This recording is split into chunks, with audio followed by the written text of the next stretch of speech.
माझे नाव राधिका हुमानतारे. मी इयत्ता 7वी मध्ये आहे. माझ्या शाळेचे नाव जिल्हा परिषद प्रशाला आहे.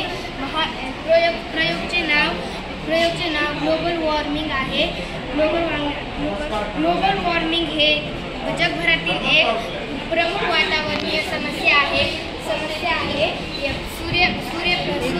सूर्याच्या उष्णतेमुळे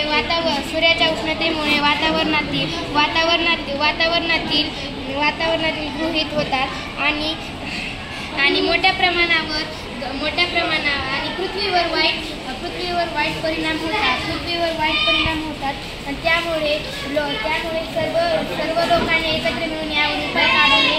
आणि वाहनं वाढले म्हणून दुष्परिणाम झाल्यामुळे अनेक पक्षी व प्राण्यांच्या प्रजाती नष्ट होतात. थँक्यू.